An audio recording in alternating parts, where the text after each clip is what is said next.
नमस्कार, हिंद भूमि एक्सप्रेस में आपका स्वागत है। विपिन जोशी स्मारक समिति द्वारा 41 शिक्षकों का सम्मान किया जाएगा। आज इस कार्यक्रम को लेकर समिति द्वारा पत्रकार वार्ता का आयोजन किया गया। इस पत्रकार वार्ता में सभी उन शिक्षकों का नाम घोषित किया गया जिनका सम्मान होना है। शुरू में कर दिया। हमारे दो आरंभ में हमें दो बातें, एक तो सरस्वती बनना और एक कुछ संभव नहीं है, माता सरस्वती के द्वारा दी गई बुद्धि के बिना कुछ संभव नहीं है।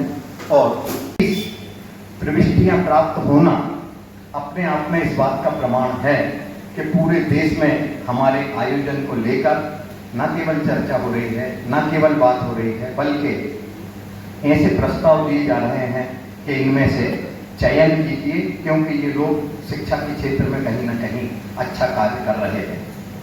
मैं आपको बताना चाहता हूं कि चूंकि हमारे पास एक श्रेणीकृता तो कार्यक्रम की है, आयोजन की है, एक सम्मान से हम प्रारंभ हुए, 40वें वर्ष में हम 40 सम्मान तक पहुंचे। सम्मान अभी भी यहाँ भी बैठे हुए लोग हैं और कुछ है नहीं, उनके हमें जोड़ना है, किंतु समय की बात कार्यक्रम में आ जाती है, इसलिए हम अभी वर्तमान में नए सम्मान नहीं जोड़ पा रहे हैं।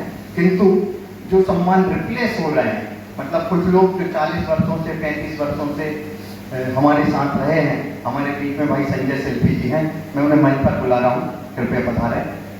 संजय शिल्पी जी और एक जिनेंद्र जैन जी, ये दो हमारे साथी ऐसे हैं जिन्होंने लगातार 40 वर्ष तक हमें सहयोग प्रदान किया और सहयोग तो अभी भी देंगे, किंतु इन्होंने अपनी ट्रॉफी को विड्रॉ की है। इनके स्थान पर जो लोग क्यू में थे, जिन लोगों ने हमें 5 साल 7 साल 10 साल से प्रस्ताव देकर रखे हैं, उनमें से 2 लोगों को रिप्लेस किया गया है। और आगामी समय में जैसी इस तरह की व्यवस्था बनेगी, क्योंकि समिति इस बात के लिए तैयार नहीं है कि आप 40 से भी ऊपर सम्मान बढ़ाए जाएं, इसलिए जैसे जैसे कुछ लोग प्रायोजक से विड्रॉ होंगे, हम हमारे जो प्रस्ताव हैं हमारे पास, हम उनको समाहित करते जाएंगे। किंतु जो हमारे सदस्य हैं, जैसे जिनेंद्र जैन है, संजय शिल्पी जी हैं, इनका सहयोग हमें मिलते ही रहेगा, किसी प्रकार की कोई अन्यथा बात नहीं है।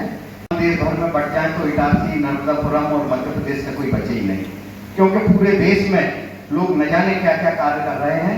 जब आप इस वर्ष का एक सरस्वती पुत्र सम्मान देखेंगे, उसको प्राप्त करने वाले को गूगल पर सर्च करेंगे, तब आपको पता चलेगा कि लोगों ने शिक्षा के क्षेत्र में न जाने क्या क्या कार्य किया है और हमारी समिति उनसे अनभिज्ञ है। समिति छोड़ो, शिक्षा विभाग अनभिज्ञ है, देश का शिक्षा विभाग अनभिज्ञ है, किंतु लोग बहुत समर्पण के साथ शिक्षा के क्षेत्र में कार्य कर रहे हैं। इसलिए हमारी समिति ने एक निर्णय ये लिया कि हम लोग बाइफरकेट कर लें, तो हमने पूरे देश से 5 सम्मान देने का निर्णय लिया है, मध्य प्रदेश छोड़कर। मध्य प्रदेश छोड़कर 5 सम्मान, फिर मध्य प्रदेश के अंदर 13 सम्मान, और उसके बाद जो शेष सम्मान बचते हैं 22 सम्मान को हमने नर्मदापुरम जिले में के लिए इस वर्ष रखा है, क्योंकि हमारा स्थानीय कार्यक्रम था, हमारे लोग, स्थानीय लोग भी सम्मानित हों, क्योंकि ऐसा नहीं है कि हमारे जिले में कार्य नहीं हो रहा है, कहीं ज्यादा हो रहा है, कहीं कम हो रहा है। हो सकता हमारा मूल्यांकन और आकलन भी उतना बेहतर नहीं हो जितना होना चाहिए। इसलिए 232 प्रविष्टियों में हमने ये व्यवस्था की है कि 22 सम्मान हम नर्मदापुरम जिले में लेंगे, जिसमें इटारसी और पूरा जिला है, मध्य प्रदेश के 23 और मध्य प्रदेश से बाहर शेष प्रदेश के 5। भाई संतोष अग्रवाल मुझे जो वर्ष 1985 में देशबंधुपुरा के छोटे से एक कमरे में प्रारंभ किया गया था, प्रमोद पगारे ने उसको प्रारंभ किया था और यह समिति के वे संस्थापक संरक्षक हैं। तो जो हमारा सरस्वती पुत्र सम्मान है, वह इस वर्ष श्री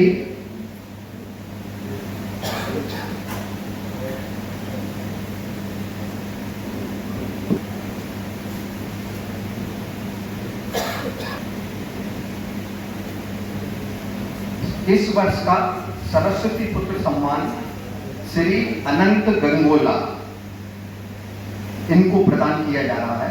इनके विषय में मैं इसलिए बताना आवश्यक समझ रहा हूँ।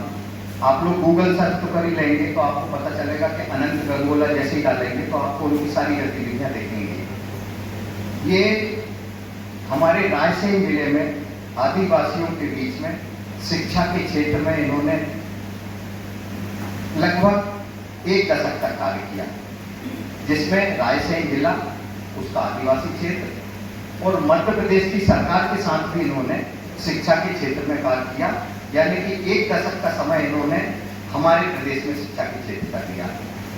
अगला 1 दशक उत्तराखंड के सुदूर ग्रामों में इन्होंने दिया।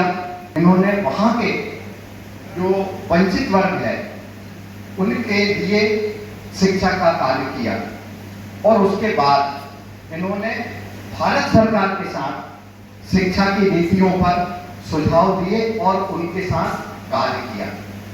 जब भारत सरकार के साथ ये कार्य कर रहे थे तब अजीम प्रेमजी फाउंडेशन ने इनको पहचाना। एक इन्होंने जैसा मुझे बताया कि एक कार्यक्रम में उनकी मुलाकात हुई और उस मुलाकात